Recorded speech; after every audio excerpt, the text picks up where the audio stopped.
Good morning class, this is your Sanskrit period. Lesson है 2 और lesson name है आपका अस्माकम ब्रह्मांडम।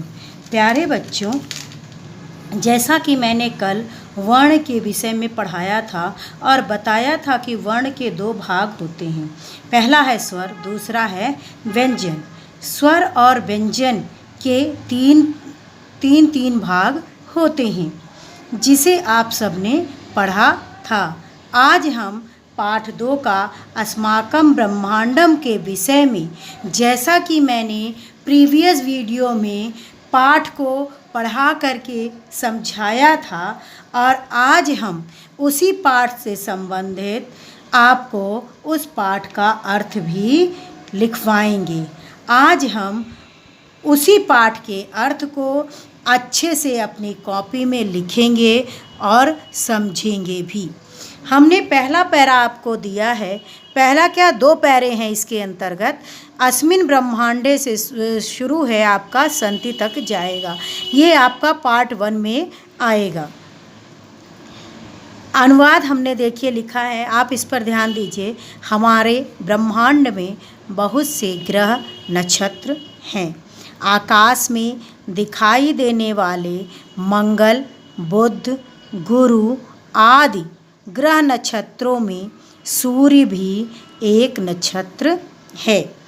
इसके प्रकाश से पृथ्वी और चंद्रमा प्रकाशित होते हैं।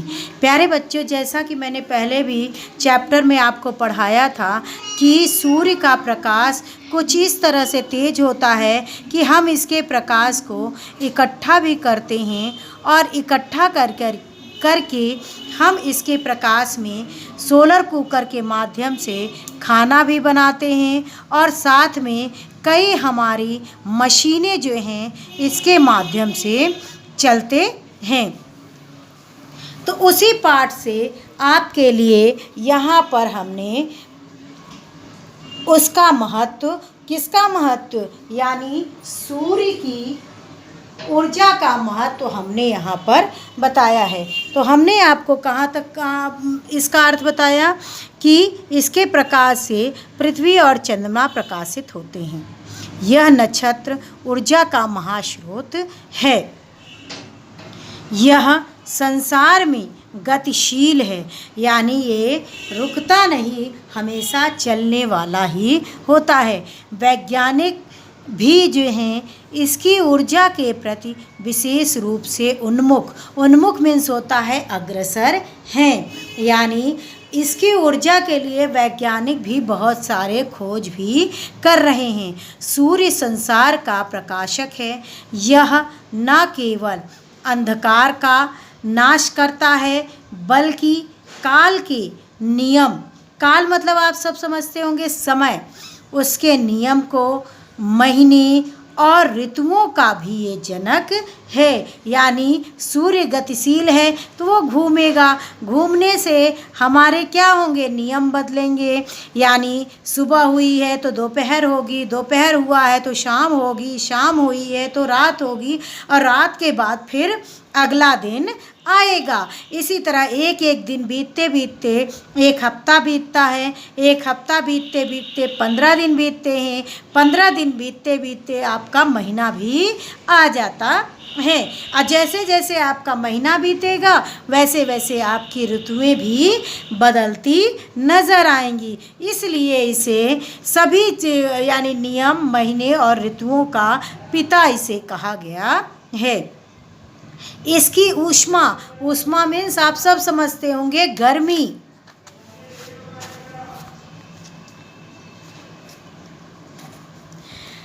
गर्मी की अधिकता से वसंत, ग्रीष्म, वर्षा और ऊष्मा की कमी होने पर शरद, हेमंत और शिशिर ऋतुएं होती हैं। प्यारे बच्चों, जैसा कि मैंने आपको पहले भी पढ़ाया था कि जैसे जैसे ये बदलता जाता है, यानी अपनी ऊष्मा अधिक करेगा तो गर्मियों की जितनी ऋतुएं हैं वो आएंगी, और जैसे जैसे ये बरसात को बढ़ाएगा वैसे वैसे ठंडी की ऋतुएं आपकी बढ़ती जाती हैं। इसी तरह ये ऋतुओं का परिवर्तन करता है और इसीलिए इसे जनक भी कहा जाता है।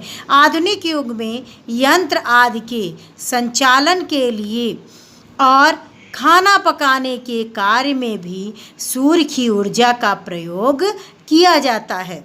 मैंने आपको पहले भी बताया कि इसकी ऊर्जा को एकत्र करके कई आपके उपकरण बनाए जाते हैं, और एक सोलर कुकर आता है जिसके माध्यम से हम इसकी आंच पे दाल और चावल भी पका सकते हैं।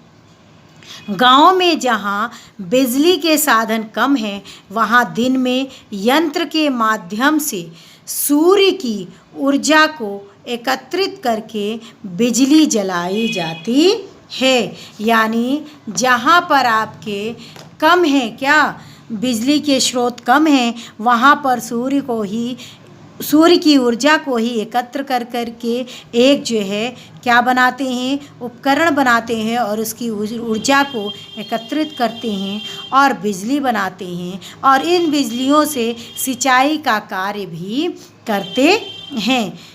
यहाँ देखिए मैंने आपके लिए दिया है, इसका कृषि कार्य में भी उपयोग किया जाता है। मैंने आपको बताया कि जो बिजली बनाई जाती है उससे कृषि कार्य भी किया जाता है। कुएं के जल से क्षेत्रों की सिंचाई के लिए नए यंत्र सूर्य की शक्ति से ही संचालित होते हैं।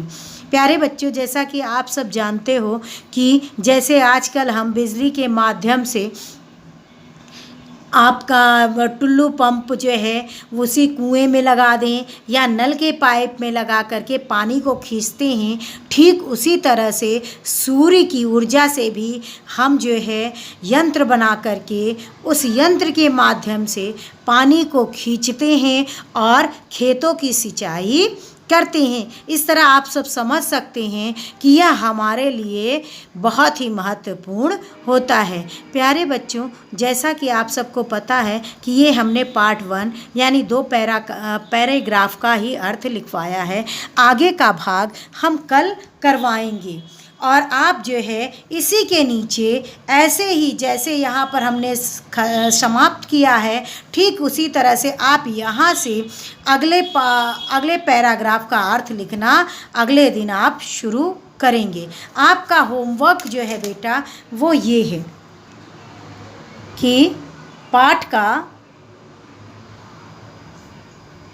2 का अर्थ अपनी कॉपी में लिखो। आगे का शेष भाग बेटा हम कल करवाएंगे। Okay, thank you class.